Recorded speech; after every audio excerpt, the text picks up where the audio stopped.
I'm not. I can't afford to not record.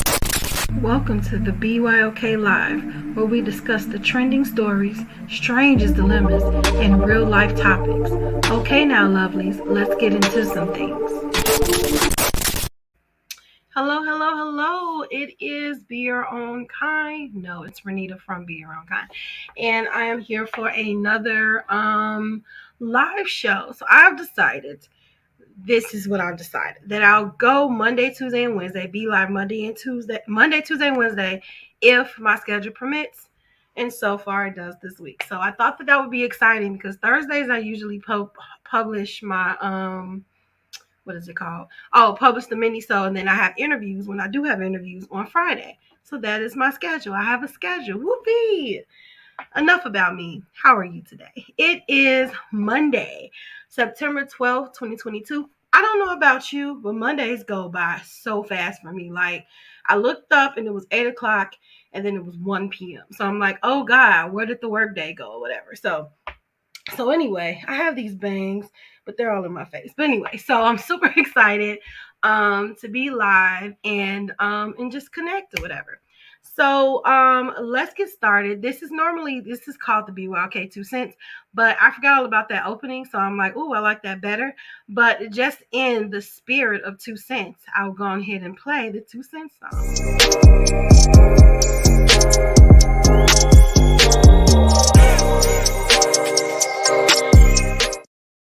What 2 cents mean is it's all my opinion.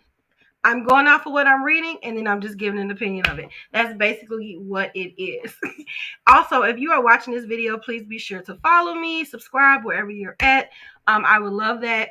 Also, on all social media monikers, it is Be Your Own Kind 24. You can find me there. If you want to subscribe to the mailing list, you can always go to BeYourOwnKind.com. All of that stuff is found up at the top.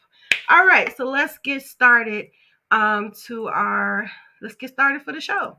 So I think I did it correct this time. We're gonna see. So the first thing I thought was super hilarious. I saw this circulating and I wasn't gonna do a thing about it, but I thought it was just so funny. So basically they asked the guests that didn't bring a gift to leave the baby shower, and so I thought this was a fool. So I just wanted to play it. Let's start it over. Oh. Early and Tia got a very special announcement for y'all right here, right now. I'm gonna give the mic to them. Let's go. All right, so first and foremost, thank y'all all for coming. Appreciate y'all. Definitely got to give a shout out to everybody that played a role in this. Not everybody, because some people came and didn't even bring a gift. Say something, because this kind of gives me wedding vibes.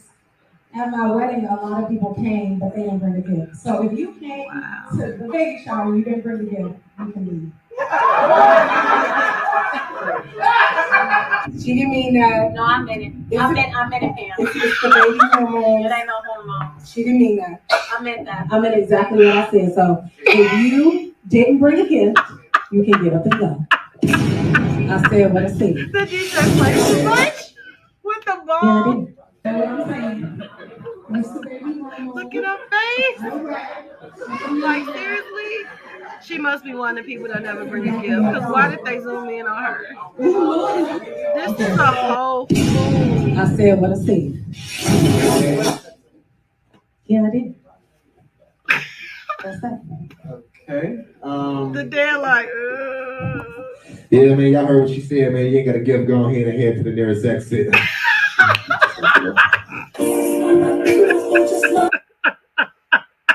No, she's not playing at all. That is a straight fool. Like, that is a straight fool. Like, she said this is giving wedding vibes where people didn't give me a gift. Here's the thing. If you felt that serious about or that deeply about the wedding, you should have just not invited those people to the baby shower. You already knew they weren't going to bring a gift. But who does that? Like, you said it's me. There's not showing me people's face on Facebook. I mean, people's name on Facebook. But somebody's laughing saying that's me. Oh my God. That is so petty. Why invite them at all? if you're gonna do that. I thought that was so hilarious. No, you can't show up empty-handed, but some people just don't have the money, and I think like the fact that you actually show up, I mean, shouldn't that mean something when you show? I don't know. I don't know. I don't know. I mean, I feel weird coming empty-handed, but there are times where I had to give a gift like post the event, and I did feel bad, but I'm like, hey, I got you. I got you. You know what I'm saying? Oh, hey, Miss Michi. I don't know why Facebook is not showing names. Maybe you can tell me about that because you use StreamYard. Does name show up when you use StreamYard on Facebook, or did I put something wrong? Let me know what I did wrong. So yeah. Miss Michi, I hope you're not that petty. I really pray you're not that petty. That's hilarious. So anyway, you can expect people to bring something, but it's ignorant not to bring one. My StreamYard. Okay. So I'm gonna say Facebook people because I don't know who was what on there.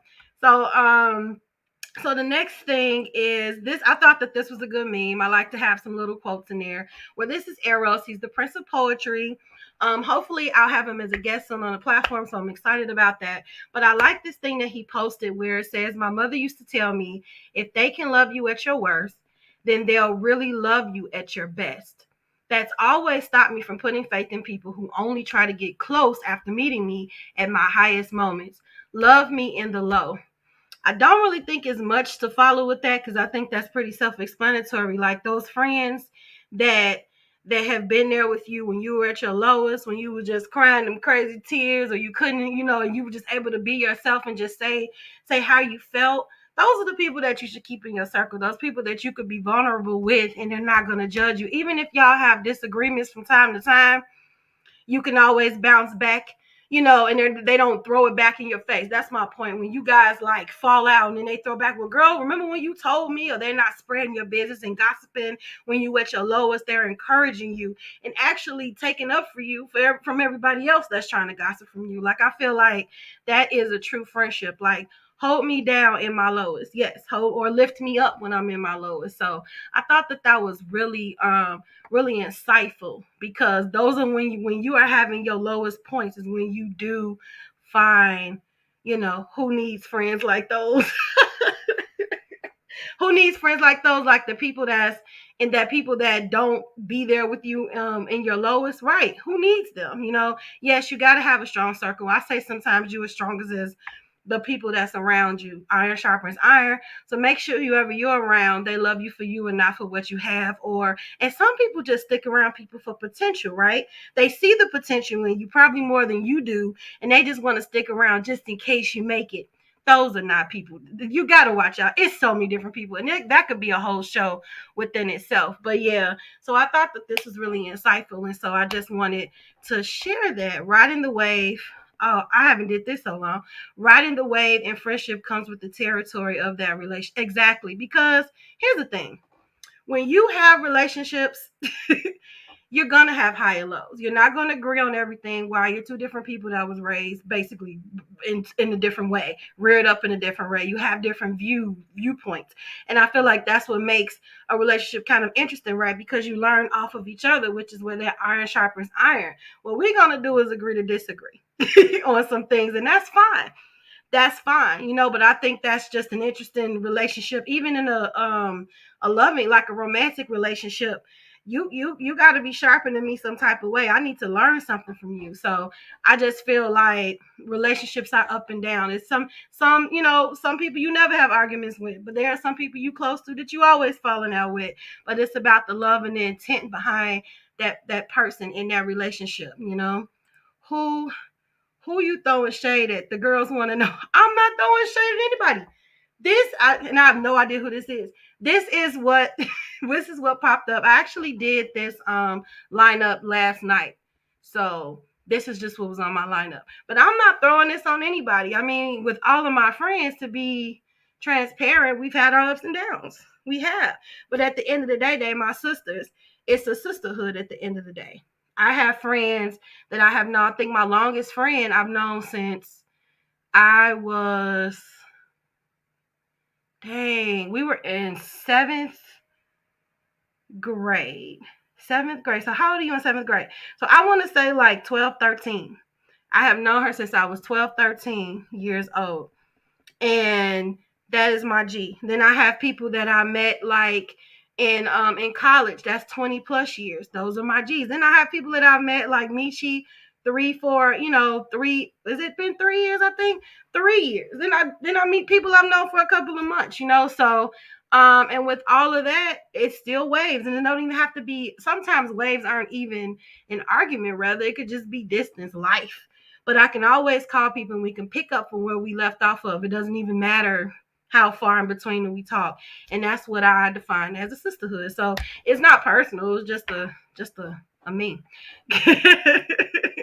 Sisters always have little spats. But exactly. I mean, I have biological sisters and we've fallen out and then we've been friends again. So I think in any relationship, it just depends on who's going to be stubborn and who's going to apologize, and it's the people in the relationship. If you want to work it out, then you work it out. So I thought that was pretty cool. Well, then, Michi, why are you playing around? Why you want to joke and stuff? Make sure that you put your social media information on there. Miss Michi, she has the Blueprint Media live every Thursday. Ooh, our time frames are different. I might say it wrong, but 6:30 p.m. Central Time, and correct me if I'm wrong. She has special guests coming up this week, so be sure that you check her out. Tomorrow I will have some visuals for you on that, and I know she is on Facebook and she is on Instagram. Yes, oh yes, and she says yes, she does have Miss Michi Lavish Looks by Miss Michi. That is also, let me type it for you because she ain't giving you no type of sites. I think I even have you on here somewhere. There we go. So, MissMichi.com shop. You can use the code BYOK to receive 15% off. Is it 10% off? I think it's 15. If it's 15% off, 10% off. And you can also reach her on IG at Miss Michi, and her email if you want to contact her. If you want to be a guest on her show, or if you want her to do some voiceovers. She do press. She does social media consulting, business consulting. She does it all. You can always email her at contact@missmichi.com. So get into it. Little plug, little commercial. One day I'll get an actual visual, so I'll get that next time for you guys. But let me know if you want to reach out to her. Yes. So the next thing is, I thought that this was also something kind of cool to share, because I like to share cool things too, because I'm all about personal development. People that know me, know whatever. And so let's see, I think this says round. Oh no, that's copyright. We're not gonna do that. So she says, I realized I wasn't burnt out from overworking. I was bored from not doing enough of what I was enjoying. Running my business was starting to feel repetitively exhausting. I felt stuck in my offers. Sustainability in business isn't just about money, it's about fun. I resonated with this. On so many levels. Like, I'm learning how to be passionate about everything that I do. Everything that I do needs to incorporate some type of passion. When I'm doing things just to be doing it, when it's systematic and there's no type of emotion, no type of passion in it, then I don't need to do it. And so I loved what she was saying, because it's the things that you do that you can do without getting paid for. I love podcasts and I love connecting with people. If I don't get paid for it, that's fine, because this is something that I love to do. So I thought that this was a really good post that I resonated with. And what she said here was, woo, had a big realization and it's helping me. This is from Erin on Demand. She's good on YouTube too. Woo, had a big realization and it's helping me rework my business from the inside out so that it's more sustainably fun. Once I started having bills, a team, and more responsibilities, it seemed harder and harder to shift. So glad to have support from my team to make some changes so that we can take Erin on Demand to a new level. So if you are doing something and you've lost the fun and you've lost that passion with it, reignite that passion, reignite, like rebrand where it's still fun for you to do, because the whole purpose of working for yourself or having a side hustle or having a 9 to 5 is it's to even in your 9 to 5, it needs to be something you enjoy, right? So whatever job you're doing, just make sure that you're having fun with it and you enjoy it. And if it doesn't bring you joy and it doesn't add to your happiness, then why do it at all? So life is too short. I always say it's not an audition. So make sure that exactly reignite, like Michi said, reignite your passion. So yeah, I thought that was just really cool to share, because if I'm not creating, what am I doing? That's how I feel. If I'm not writing, if I'm not making reads, if I'm not talking to you guys, if I'm not recording a podcast, if I'm not helping people, in my freelance, if I'm not doing all the things that I love to do, then what am I doing? You know what I'm saying? So always make sure that you have to remind yourself every once in a while, what am I doing and why am I doing it?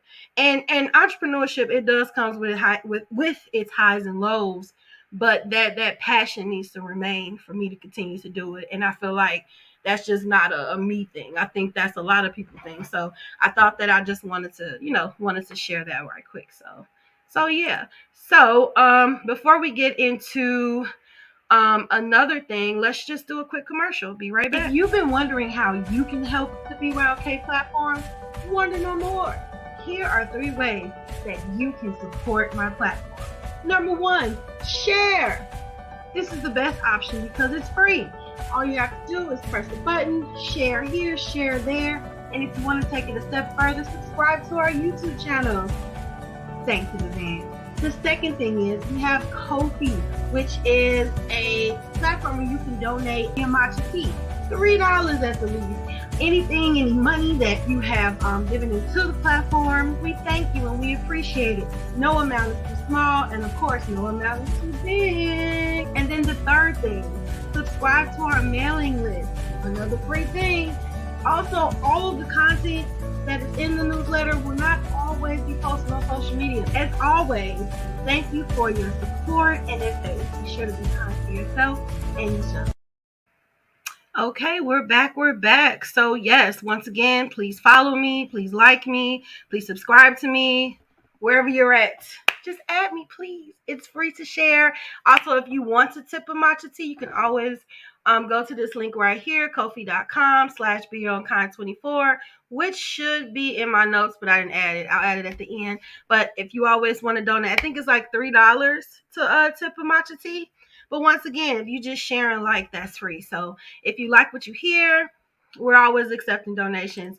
But also if you want to subscribe to the mailing list just to keep in touch with everything we're doing, you can always do www.beyourownkind.com. Yes. All right. So, we have one more talking point before we get into the main subjects here. And that is Steve Harvey. When he says, a lot of people have helped me along the way. Magic Johnson, Oprah Winfrey, former President Barack Obama, and many others. Watch me break down the self-made myth. And I agree with this because I don't believe there's no such thing as self-made. So I just wanted to play this because this is something I'm always preaching. People want to dream big and discover the path to life's riches. Now, that's up to you. Whatever you think riches is, that's your definition. There's a survey that says riches and success is being happy. Well, all you have to do then is determine what is it that makes you happy and start down that path. Now, to find true success, I believe that you've got to do some work because it's not free. Everybody would love to wake up and just be happy and bubbly, but it requires some work. So I want to share with you something from my book, chapter 11. There is no self-made man. Now, most of us want to believe that we're independent, that if we set our minds to do something, simply it can get done. Well, I got news for you. Unless you look to others, you can work twice as hard to get half as much. Exactly. It is such an important community. I know I always cut people off, but community is so important. It is. We can't do everything by ourselves. Like, I'm such a firm believer of that. Sometimes you need a partner in a deal in order to aid you along the way. There is nothing wrong with asking for what you want. For a long time, I used to think that the path to success was going at it alone. because I was always busy priding myself on not asking for help. I was homeless. I didn't want to ask for help. I lived in a car. I didn't want to ask for help. And I almost missed out. I didn't realize how many people were willing to have discussions with me about success. You know, most people that are successful, if you ask them for help, they'll give it to you. I'm talking about advice, principles, solutions, not money. See, one thing is never a good idea. Don't walk up to a wealthy person and just ask for money. You know. No, I want to ask for advice. How did you obtain your wealth? And better yet, how do you sustain it? You know? How many times they didn't got that? But if you're interested in learning how to fish, a lot of people that teach you how to fish, as opposed to giving you a fish sandwich. Because they know if they give you the fish sandwich, you're gonna eat it, you're gonna have to come back. A lot of people have helped me along the way. Magic Johnson, Oprah Winfrey, the president. You just don't succeed in any endeavor unless you've got a team that's been supporting you. I've had some conversations with some people who have it together, and they've taught me many things about succeeding. Now, you might think that requesting help is a huge ask, but it's not. People don't mind sharing knowledge. What is knowledge unless it's shared? Exactly. If you have knowledge, but you never share it, how we know you got it? Right. There is no shame in wanting something. This whole world is based on wanting something. You know, don't sit up and listen to some group, you know, wanting something is a sin. No, it's not. You got to want something. The scripture says a man without a dream or vision shall perish. Amen. So the day you quit wanting something, you might as well push your chips up to the window. It's a wrap. Lose the shame and you will have access to more power. And so here's the key that I want you to tell you about. Success is all about building relationships. Say it, Uncle Steve. It's not what you know, it's who you know. Some people might not step up when you ask them for help. They might not. But guess what? The worst thing can happen to you. If somebody refuses you, you didn't have it anyway. Right. Well, what are you worrying about that Right. for? Well, Worst they might say no, or they might turn me down. Right. Ask people. You never know. Exactly. Suppose they say yes. Right. That could be the turning factor. But, you know, there are some principles that will increase your chances of getting a success. Know your worth. Don't let nobody else determine it. And don't assume anything. People aren't mind readers. They don't know what you think. And don't assume they know unless you ask with specifics. Exactly. And then recognize that no is not a rejection. Every time you hear no, it moves you one step closer to a yes. Everybody can't say no. Right. Now, unless you got a harebrained idea. And just remember that success is about building a world that looks the way you want it to. Nobody else. I love Uncle Steve, and I could sit and listen to Uncle Steve wisdom all the time, but I loved everything he said. I don't even think I have anything to kind of just back up to what he said, because I just feel like that is perfect. Like there is strength in a community, and don't be afraid to ask for what you want. Don't be afraid. I've reached out to tons of people, and out of the couple of people I've reached out to, I've got some yeses. I might have not gotten no responses, or people saying they don't have the capacity, but at least I can say I asked. At least I can say I reached out. And there are billions of people in the world. Like he said, you can ask people, and a no is the worst thing in the world is no.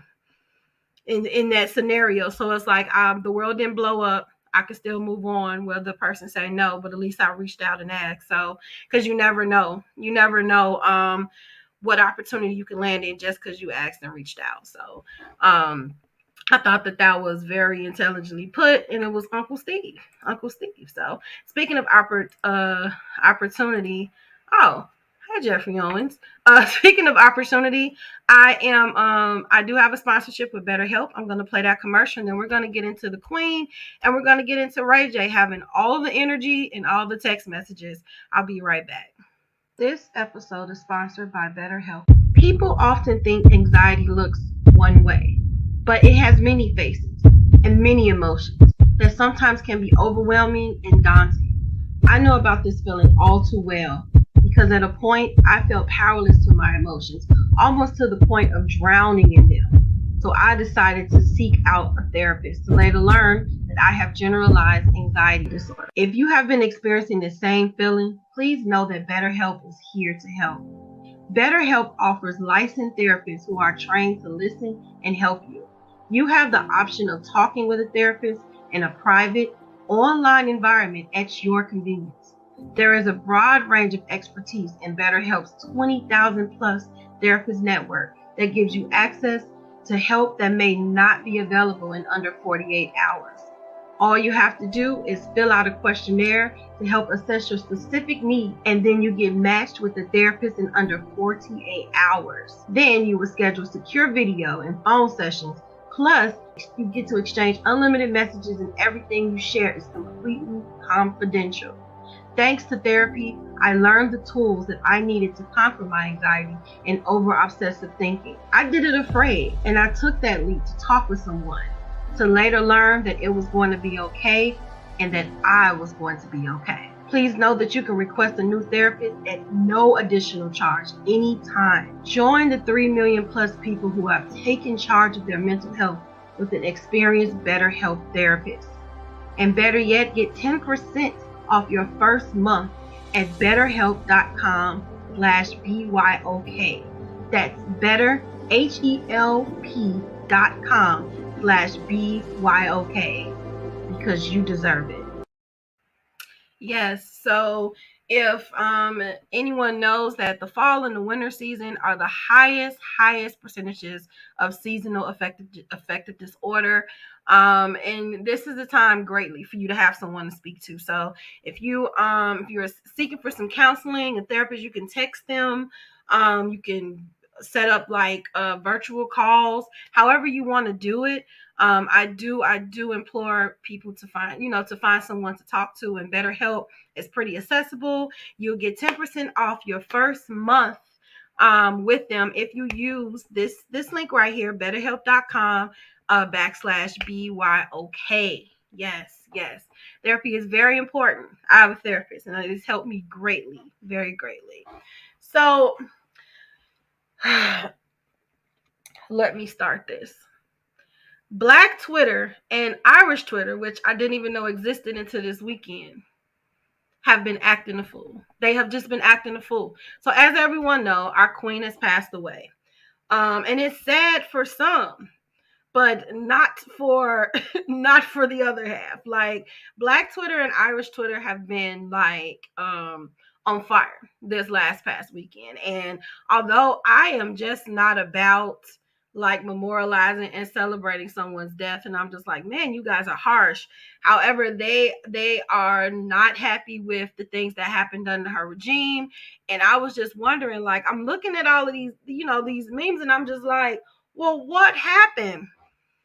I didn't know anything about her reign. I didn't know anything that was going on. I didn't know how the Irish was affected. I just know blacks are oppressed everywhere, and so I was just like, okay, well, what specifically happened for Black Twitter and Irish Twitter? And I think it was African Irish or Black Irish. I don't know how to say that, but I don't know what. Let me just stop. So Irish American and hashtag Irish Twitter and hashtag Black Twitter. So anyway, let's get into I'm getting all tongue tied. So let's just get into what's going on.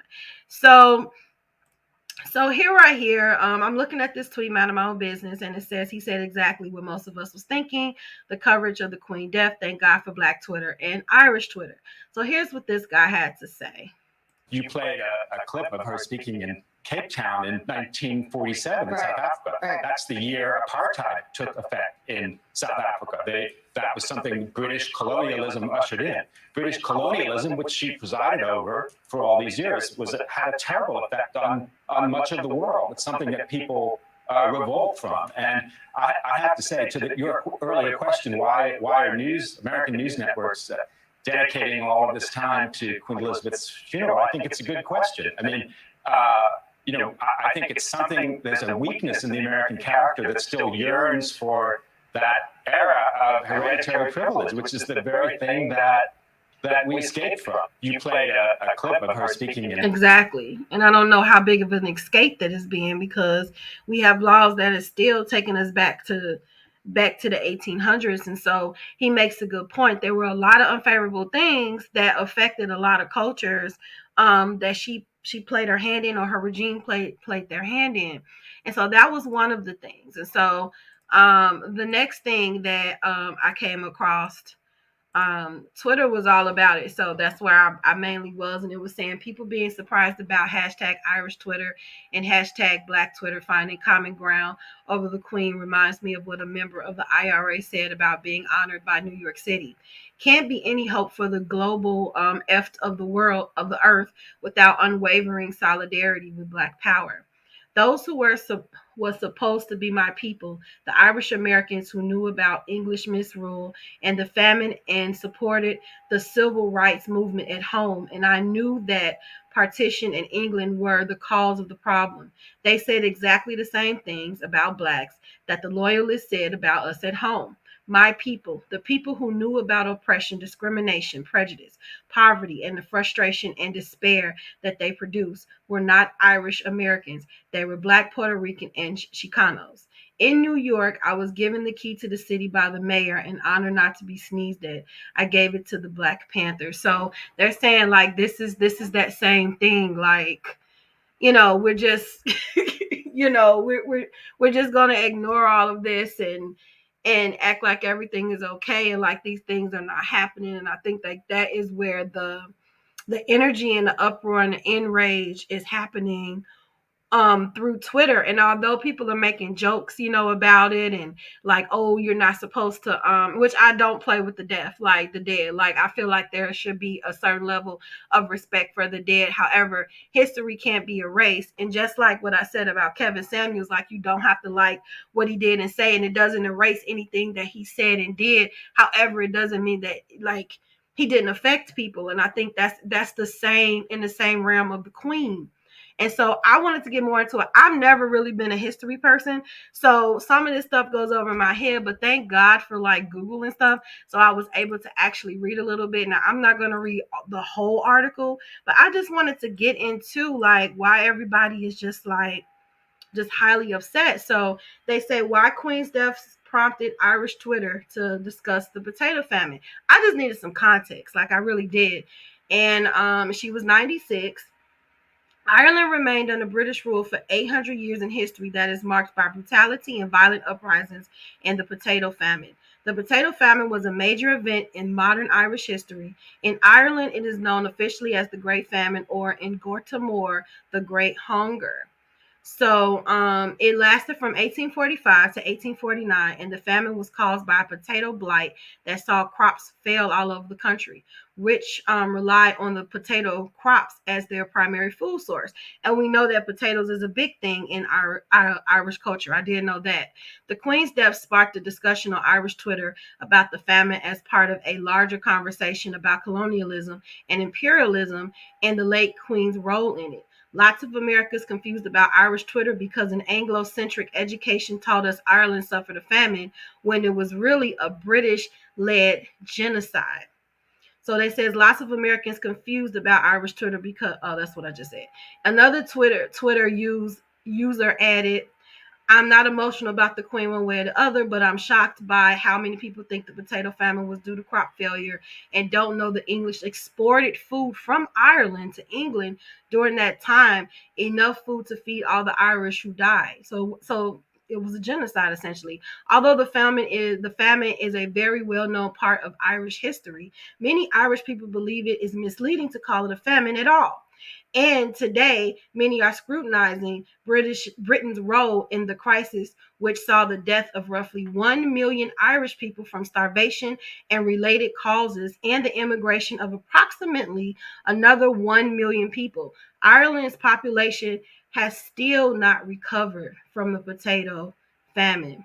While the potato crops did indeed fail, other food sources were exported to Britain, which resulted in mass starvation. So I want to stop there. Oh, it says research published in the Washington Post, just want to say this, said that more than 26 million bushels of grain were exported from Ireland to England in 1845, and nearly 4,000 vessels carrying food left Ireland for ports in England in 1847, a year particularly deadly year of the famine, famously known as Black 47.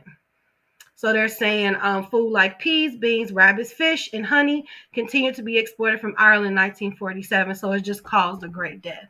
It caused like a lot of, like they said, millions of people died because they just starved because they were taking food from Ireland and exporting it to Britain. And so you can't really call it a famine when they had the food, yet they were exporting it to another place. So they had the food, So it's kind of in the same sense of back with the Native Americans when they wanted grain, and so they just wiped out the Native Americans just so they can get their hands on some grain, So it's very similar to that. So that explains Irish's Twitter's pain. So then now we're going into black Twitter. And like I said, I'm just doing this for context because while people are laughing and making jokes about it, it was a lot of lives affected, and it wasn't funny to people who lost their family members due to these things. So that's why I just wanted to give a little context behind it. So immediately following, we know she Queen Elizabeth II. Oh, she's the second. Okay, she died. Elizabeth's legacy isn't necessarily complicated, but filled with enough ambiguity and action and inaction that it might be easy to understand why people of color might view her differently than the adoring throng mourning outside of Buckingham Palace. The longest reigning British monarch's history on race will forever exist as part of her legacy. Reminder that Queen Elizabeth is not a remnant of colonial times. She was an active participant in colonialism. She actively tried to stop independence movements and keep newly independent colonies from leaving the Commonwealth. The evil she did was enough. While her role in colonialism is its devastating impact on Black people continue to gnaw at many, the latest generation had an up-close view into the Queen's relationship with her mixed-race daughter-in-law, Meghan Markle. Now, we're familiar with this one. So, well, I am. A low point was when Prince Harry was asked by a family member how dark Archie's skin might be. Markle told Oprah Winfrey in a 2021 interview, Archie is Markle and Harry's son. Markle revealed that she began having suicidal thoughts while pregnant with Archie in 2019. I just didn't want to be alive anymore, Markle told Winfrey. And that was a very clear and real and frightening constant thought. So Harry also expressed frustration over the lack of family support when British media members and others launched racially motivated insults at Markle. And if I saw a video today when Markle was at the funeral, and it's like people barely wanted to like shake her hand, So it's still going on with that. So just the offensiveness, Then they said let me see. Earlier, many in Great Britain and around the globe called on the Queen to deal with the fallout over complaints that Buckingham Palace had no official response to the murder of George Floyd and the global Black Lives Matter movement. However, the palace offered only tepid responses. Before and during Elizabeth's reign, journalists claimed the royal family looked the other way and even enabled racism. These incidents aren't just historical. Royal family members have been ignoring accusations of racism since as recently as June 2020, when the Queen failed to respond to accusations that the Royal Honors Medal is highly offensive and resembles the killing of Floyd. It's hard to imagine the Queen showing support for Black Lives Matter and anti-racism in general when in her 69 years on the throne, she has failed to address the racism that undeniably exists in the institution of the royal family.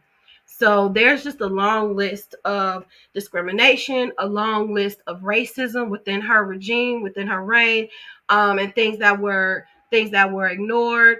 Part of the apartheid with the Irish, the famine that happened years ago. So this is why Black Twitter and Irish Twitter are in an uproar. And like I said, I always respect the dead, but I wanted to get some context as into where this was coming from. And so I read these articles, and I'll put them in the notes at the end of this video if you just want to read it a little bit more, just to get context of why they are mad. I was aware of Meghan Markle's, and I think that was part of why Harry wanted to disconnect from the family because of how, it was affecting his wife and inevitably his half Black children. So I am sorry for, the people that, that she was a part of their lives and things of that sort. However, it doesn't erase the damage that was done. And that's how I'll politically put that. And so just to make it a little lighter note, people have also been mistaking her for Betty White. Now, I love me some Betty White. And when Betty White was gone, it's just like I lost my grandmother all over again. She was like America's grandma, you know what I'm saying? And so people were making jokes and like there was a war between the Betty White and the Queen Elizabeth and stuff like that. But I'm just like, please, y'all, quit resurrecting the death of Betty White. Like, rest in peace to both the ladies. And so I think I played all my commercials too early. So we're just going to transition into Ray J. Oh, Ray J. So Ray J has kind of been in the news since the the battle or whatever, when they did the versus battle, and he's been growing beards, and come to find out he had repetitively cheated on his wife, and they got a divorce, and he finds a way to stay in everything. If you ever go back to like the past stories with Tupac and stuff, Ray J name is always like somehow interjected in the story. Like Ray J is everywhere at all times. He's like omnipresent in a sense. Anyway, why are we talking about Ray J today? He had energy. And I feel like it catapulted when Kris Jenner was on the show, and they did a lie detector test, and she said she was asked if she had any part in that Ray J Kim tape, and she said no. Ray J was over it. He was totally over it. So I've been searching and trying to put everything together because it was just so much stuff going on. Then there was a text between him and Kanye, and Kanye wasn't even in the conversation. And I was just like, oh, Kanye. So anyway, so I just want to get into the timeline as much as I could. I feel like this post did the best. This is from 19th. On Instagram. I haven't been shouting out the stuff where I'm finding stuff at, but 19th from Instagram. And so it says Ray J went live with receipts and claims Kris Jenner made him and Kim Kardashian reshoot their tape and pulled up text messages with Kanye West on his projector. Here we go. You got 400,000, just like I got 400,000. We signed the contract the same day. You got the same contract I got, except guess what? You rushed me to sign the contract because your mama was rushing me to sign it. So guess what you did? You signed my deliverables in your handwriting, right? Because you was rushing me. So you signed my deliverables. Kim Kardashian got her handwriting and her fingerprints all over my contract. When you look at my signature and you look at her signature on my deliverables, that should say X tape number 1. X tape number 2, and guess what? The third X tape or the second tape they trying to play me on, that shit called Santa Barbara sex. Her mama made us go shoot it for safety.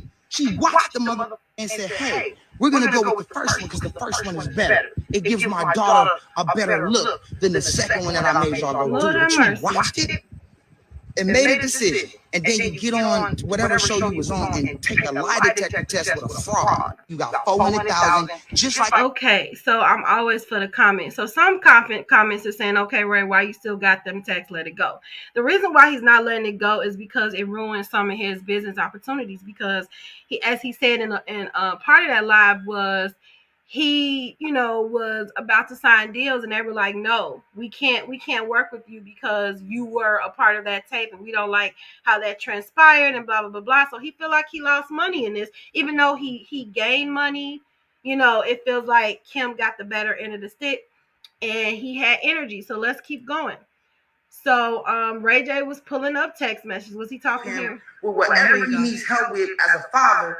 And just to show him that I got his back, and I told him the real story about how Kris Jenner didn't put the tape out. So here we go. Can y'all see that shit? All right. Yo, it's Ye. I spoke to Wack. This is clearly a projector. They weren't lying. And he said, you still have some tapes. I need to get those back and contracts. Like, you need to get the contracts back too? Because the contract contracts that Kim don't want people to know that she signed my deliverables. So she trying to have Kanye go get the contract that I got back, and he like playing for her, right? So he goes, can we hop on this? This is I'm in in the hospital. October. Look what I say to this nigga. Hold on. Go a little faster because these niggas is impatient sometimes. What the f you talking about? I got 2 kids in a tech company. Why would I involve myself in this? I'm so past this. So this is what this nigga put after. Let's not use profanity. This is a whole fool. This is a whole fool, like for real.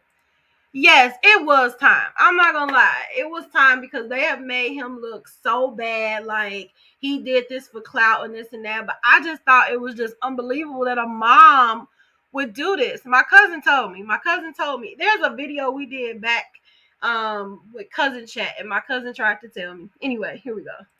This nigga tell me let's not use profanity. Look how much me and Kanye talking. That's this a lot me and of Kanye material. talking because I'm trying to help him with whatever he needs help with as a father, and just to show him that I got his back. And I told him the real story about how Kris Jenner didn't put the tape out. So here we go. Can y'all see that shit? All right. Okay, Yo, I it's saw not that now. Let's hop on a phone call later. Wack said you had the tapes in the safe. He lying because Wack ain't never said that. Because me and Wack both know that Wack was. Now, Ray J is inaccurate in that because Wack 100, he did say that he had some tapes. A while back, he did say that he had a copy of the tape. So that Wack 100 said that publicly. Playing around because Kris Jenner is the one who made us shoot the second sex tape in Santa Barbara. She made us. We'll get to that because I got all the proof on that too. I got all the emails. I got Kris Jenner. I got Kim walking into Vivid. Kim had on a white dress. I had on a white shirt. We walking into Vivid together with Kris. Like it's over for them. Hold on, this is an appetizer. Go up. I'm assuming you know the full story. This is me being honest. 05, right? How it happened. Who brokered the deal? Who put it all together? Let's not use profanity. Let's hop on a phone call later. Wack said you had the tapes in the safe. He lying because Wack ain't never said that.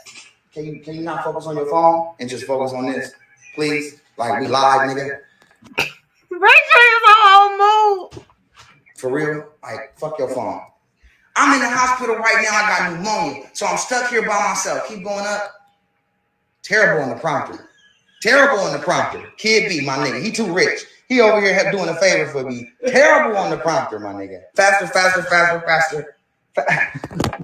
This is so real. I'm mad at her. Faster, faster, faster, nigga. Listen, I'm on live, nigga. They had a good combo. I trust you, nigga. Keep going past this. Me and a lesson, a documentary. This nigga, hold on, go back. This nigga sending me pictures of what he doing. He got models and shit. This nigga. So basically, Kanye is on a whole nother planet. He like, we can talk about this later. I'm doing something right now. Like in there taking pictures with her and shit. You get what I'm saying? This nigga hitting me, dog. I ain't never talked to this nigga in my life. Got a good combo. I trust you, nigga. Keep going past this. Me and a lesson, a documentary. Oh my god. This nigga. So they said nobody Ray J on Instagram. He did, but the whole situation was comical. Like now what happened is comical. Let me be clear, right? He had a whole documentary. I couldn't even keep up with the story because the laugh was just so hilarious. Like what? Is there more to this? Oh, it just says Ray J has a full PowerPoint presentation. Y'all can't tell me that he lied. I believe him. I totally believe him. They said everybody on Ray J's Instagram live is I can't even get it out. Wait a minute. This is too funny. So it says everybody on Ray J's Instagram live is witnessing history right now. We haven't seen Ray J this mad since he called into the Breakfast Club back in the day. Kris and Kim must have really stepped on his toes. Yes, I believe him too. And I know you guys can read it, but this is also an audio version that'll be uploaded. So that's why I read it for the people listening, if you wonder. So Ray J said the N who did a polygraph test didn't go to polygraph school. I'll be back in a minute. Peace. Oh, no. Hey, can you hang it up while we eat? They said never let them see you sweat. I'ma sweat for my kids. Come on. Yes. Who is that? No, I said with her. Well, this was polygraph school. So I had to go into other sites because I couldn't focus on the live. Like, it was all over the place. But I'm still like, okay, he talking about polygraph school. He getting off to eat. He insulting the projector person. So I'm like, okay, and so I went back to Twitter because that was been helping me all day, right? And so, where are my glasses? Can I make this bigger? All right. So, if you have Pinterest on your computer, doesn't it seem like it just takes over? Why do I want to save this? Move this. Does anybody know how to move this red thing? Oh, there it is. Okay. So Ray J said Kim wrote the description of the deliverables because he was going too slowly, and Kim and Kris were rushing him through signing the contracts. Now, mind you, there has to be a sense of accountability because he signed the contracts. He agreed to this. I think he just was upset about the aftermath and the fact that they're making him like the scapegoat, essentially. So he handled the contract with gloves and says fingerprints should still be on it. So his fingerprints are nowhere on the papers, apparently. So the deal was brokered by Kris and the help of Joe Francis, which is the Girls Gone Wild scumbag that Courtney dated. Okay, thanks for the context. Ray J broke up with Kim for stealing $120K from his mom and sister via credit card. That is true. I remember reading about that. So they were broken up when they filmed the third tape. First of all, why was there 3 tapes? And why was the mom sitting through, allegedly, don't be trying to sue me. I'm really small platform.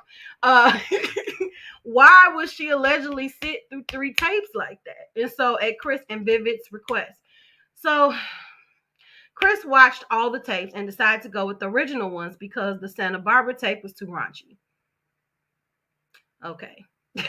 They prefer the original tape because it made Kim look better and she kept her bra on in it. It's very weird. That's why they call it Hollyweird. That's so weird for a mom. Seriously? So Ray J is upset. I'm all about being your own kind, but this is a little strange. So Ray J is upset that they are still pushing the lie that he put out the tape against Kim's will. Okay, so I do remember that's it. I wouldn't want my mom. No, I wouldn't even want to watch my mom kiss it. I know the time she saw me really kiss my husband was at the wedding. And maybe when we say hi, bye, but okay, maybe she sees that. But no, anything past that, like, no. So Ray J is upset that they're still pushing the lie that he put out the tape against Kim's will. He has children now, and he doesn't want his son to think he approves of that type of behavior or his daughter to think he'd ever do that to a woman. So now he has a child, he has children. So it was cool back in the day, but now that he's a father, he's like, okay, let me clear this up. What am I saying? He also owns a company now, doesn't want the women he works with to feel uncomfortable around him. Here's my comment to that. Ray J, you've been had this company. Ray J, the tape was out before the company. So if you have women working there, they are already cognizant of this tape. So I think you just... Yeah, he made that song trying to get back at Kanye, and Kanye was upset.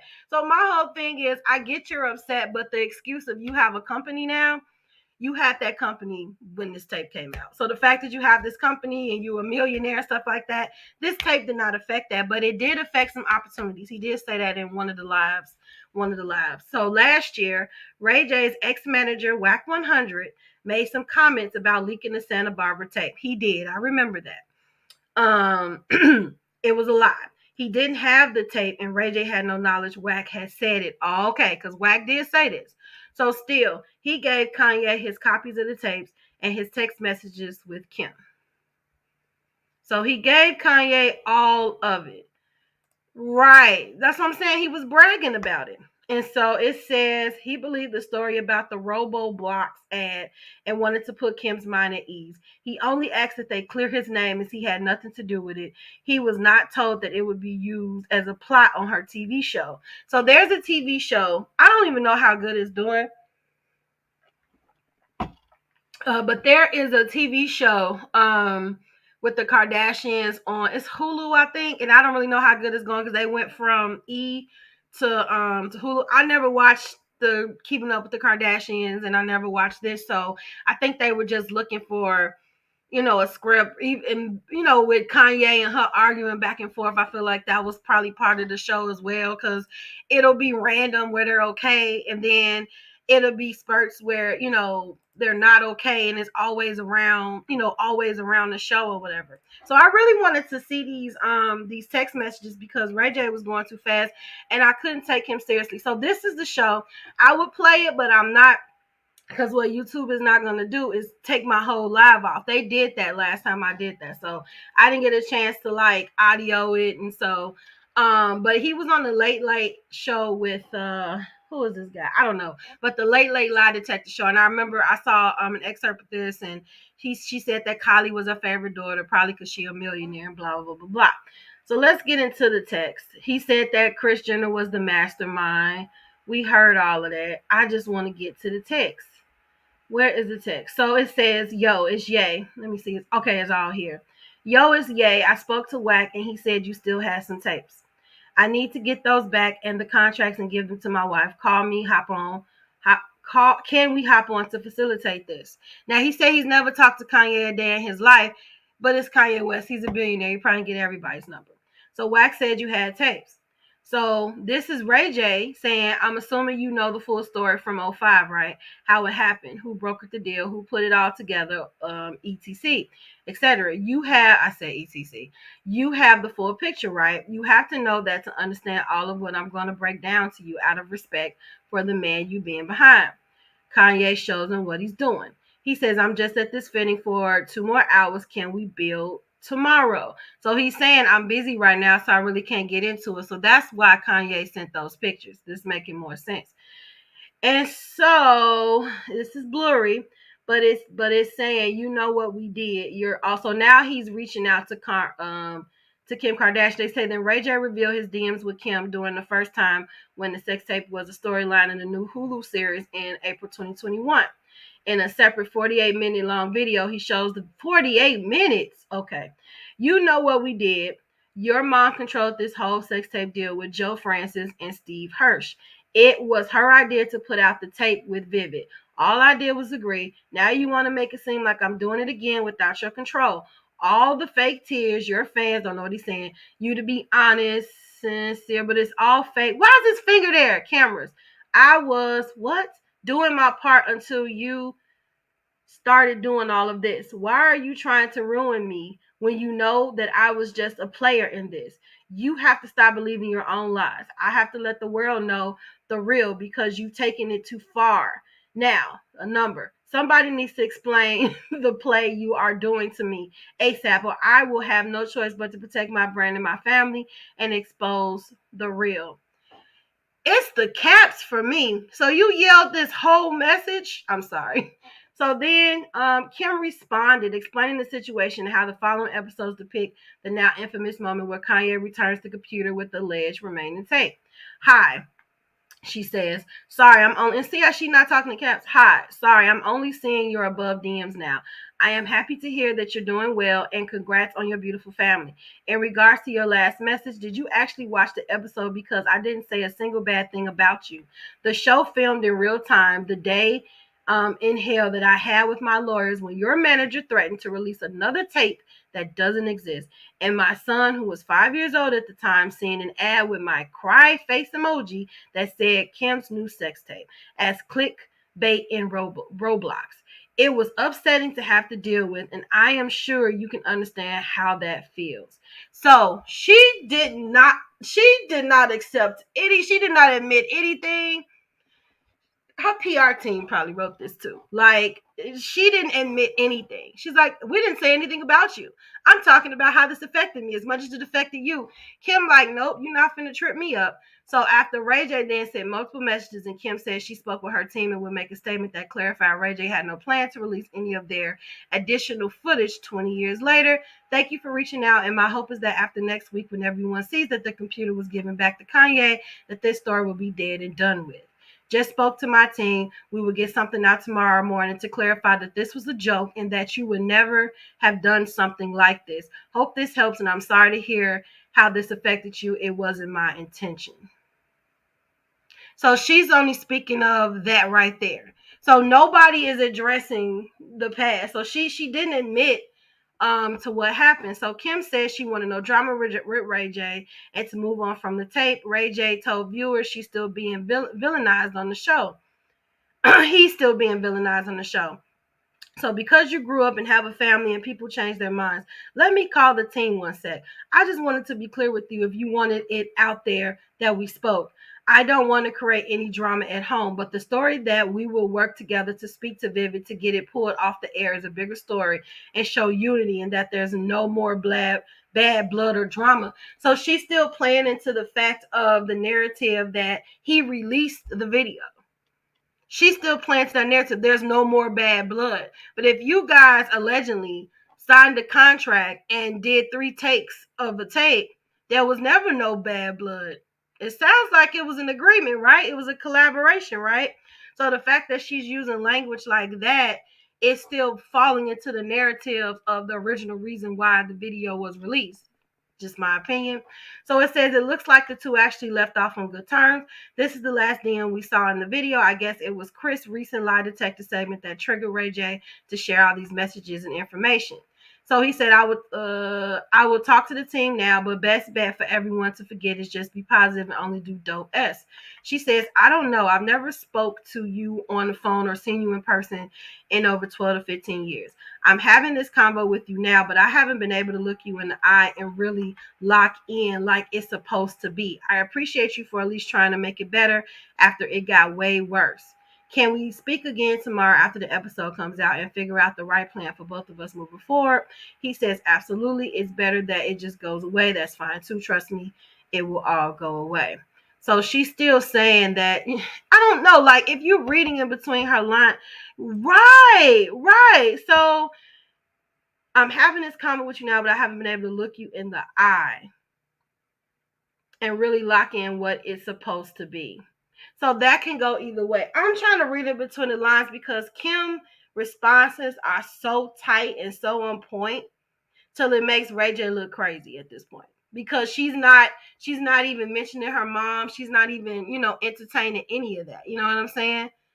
Yes, it's definitely a PR response. So you're sitting here like, maybe Ray J's losing his mind, but he's too adamant, and he's too descriptive in what he's saying, So that's the end. So it says, so Dr. Kris Jenner went on James Corden's show and claimed that she had nothing to do with it was James Corden, to do with releasing the sex tape, which was deemed true by a polygraph expert, and Ray J thought it was fake. So we already read that. So this is the conversation with Ye and Kim, and that was the end of that, right? No. So now present day, he's super upset. He's going on live, and he's pretty much sick of it. He's sick of it. He's sick of the BS. And so of course we take to Twitter, and they are a fool automatically. And so this pop-based person said Ray J claims Kris Jenner made him and Kim Kardashian shoot 3 tapes so that she could choose the best one. She watched and said, we're going to go with the first one because it's better. It gives my daughter a better look. So people is like, mind you, he still agreed to do the video. He's just mad he never got the career from it. That's what one of the comments says. And then somebody say, LOL, all the people on their hating high horse acting like they did or can do a better job raising their kids. Kris literally set her daughter up for a level of success on y'all wish y'all could reach. These are the comments. Then this person, who I thought was probably most normal, that says, that's actually so creepy. Imagine wanting to direct 3 sex tapes of your daughter and then watching all 3 to decide which is the best one. That's what I was thinking. And then Goddess says, thank you for having the morals to realize how awful, demented, and disgusting this all is. I was looking to see if one person had the decency to acknowledge how twisted this was. I'm going to like that because I totally agree with that. Like, because she came up. So money and fame is great, I guess, at any cost is what these people are saying. I don't know. It just really creeps me out. And let me see if there's anything else. Oh, here's the last tweet that I saw on this. It was so much. I had to really condense it down. And so Joy says, Kanye and Ray J need to stop screaming black injustice every time something happens to them within the Kardashian family. They do that. Kanye does that a lot. You were real quiet when they appropriated black culture and capitalized off of black women. She also says, bottom line is black women were perpetrated as haters or aggressors whenever we rightfully spoke out against the fetishing and blackfishing. Now that the Kardashians disposed of y'all, you're screaming on live like you're the Ray J army. There's a lot of unnecessary jiving and mental gymnastics going on when the point is so simple. I'm not defending anyone here. I'm emphasizing how everyone demonized and ignored black women on the same outrage Kanye and Ray J are now spewing since leaving the Kardashians. I couldn't argue with her. Where was that when she was wearing the braids and the big earrings and, now she's blonde and stuff because she's not with him or whatever. But when she was with Kanye, she was getting away with a lot of that stuff that a lot of people couldn't get away with. Remember when Adele wore them French braids and people just wanted to cancel her? Kim then did stuff way past that. And then no one said anything. Matter of fact, Kanye was styling her. Nothing was said. And now when he can't see his kids, they're evil. They're evil. And the only reason why Travis is getting away is because Travis is still good with Kylie. Kylie loved Travis. So yeah, Joy kept talking. She said they've always been, yeah, they have. And a lot of people I saw was kind of saying like he's going to bring down the Kardashians. This is the end of it and this and that. I don't think so. I think that this is just going to sweep under the rug. People going to think that Ray J is just like, losing his mind, and they're going to be like, oh, little Ray J, and they're going to move on. You know what I'm saying? Unless he really, he is, if he's not a billionaire, I know he has a lot of money. And so he can get lawyers if he really want to fight this. But with fighting this, and you really want to protect your family, they finna unveil your whole life. So I don't know. Do you think it's worth him to keep fighting it? Do you think that it's going to make any difference? Like, what are your thoughts on this? It does suck, for him that he was put out there to have released the tape. However, he consented to this. That's the one thing, like, accountability, you also consented to this.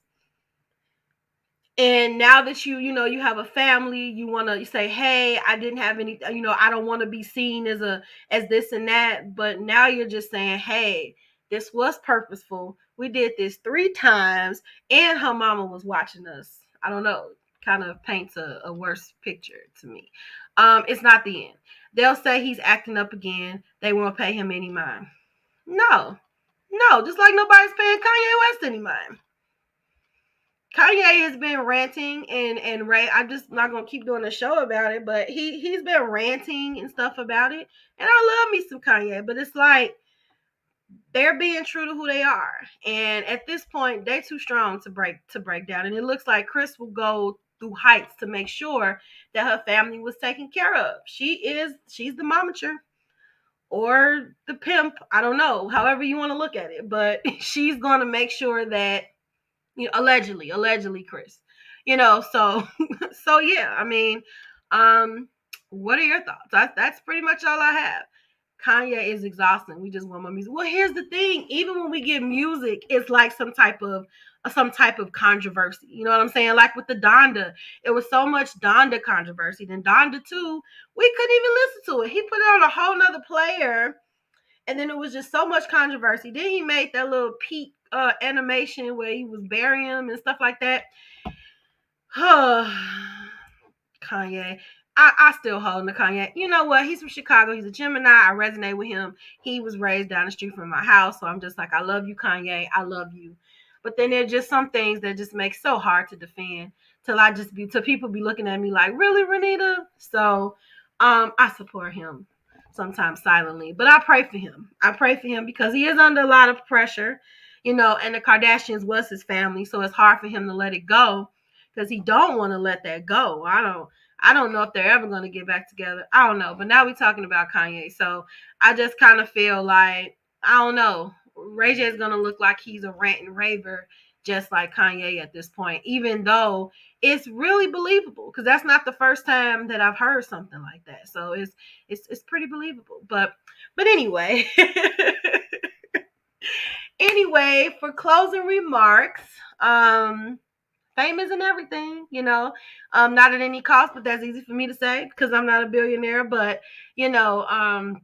And also, I don't really know what to say after that.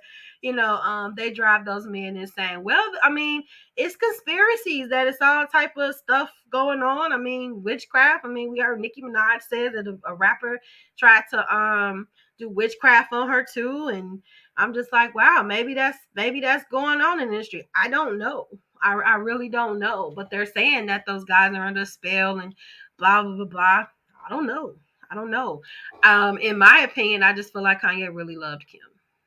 Even if, it just looked like he really loved her, and it felt like they had something real, but she just couldn't take him anymore because, like you said, he is exhausting. But then on the other hand, she's pretty exhausting too. So I feel like they were a couple made for each other. But who knows? They may get back together. We don't know what's real or not. So that's the thing when it comes to them. That is the thing. Yeah, he loves her alive. If she calls him and say, "Hey, let's get back together," I don't see him like, no.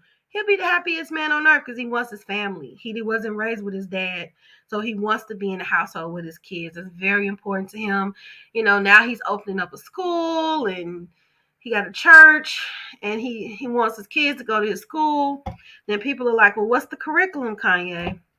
I don't know. I may look into it. I may not. But that's the latest on Kanye if you guys want to know, because I still follow what he does. But yeah.